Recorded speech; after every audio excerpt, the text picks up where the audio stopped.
হাজার হাজার কোটি টাকা খরচ করে বানানো এক দৈত্যাকার দানব রাশিয়ার সমুদ্র তীরে পরিত্যক্ত অবস্থায় পড়ে আছে। প্রায় 240 ফুট লম্বা এই দানবটি পানির বুক চিরে বিমানের মতো উঠতে পারত। এটি জাহাজ আর বিমানের এক অদ্ভুত সংমিশ্রণ, যা ক্যাসপিয়ান সি মনস্টার নামে পরিচিত। এর আসল নাম একরানোপ্লেন।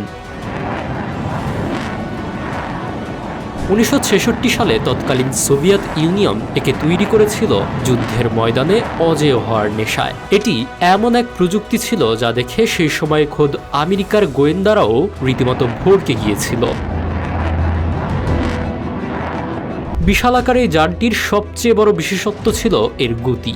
এটি কয়েকশো টন ওজন নিয়ে পানির মাত্র কয়েক ফুট ওপর দিয়ে ঘন্টায় 500 কিলোমিটার বেগে ছুটে চলত। রাডারের চোখ ফাঁকি দিয়ে শত্রুপক্ষের জাহাজে মিসাইল হামলা করাই ছিল এর মূল কাজ।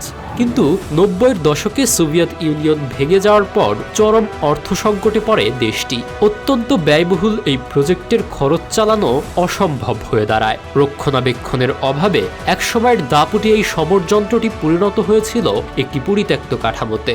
বর্তমানে রাশিয়ার একটি সমুদ্র তীরবর্তী পার্কে ইতিহাসের সাক্ষী হিসেবে একে সংরক্ষণ করা হয়েছে, যেন ভবিষ্যৎ প্রজন্ম এই বিস্ময়কর আবিষ্কার সম্পর্কে জানতে পারে।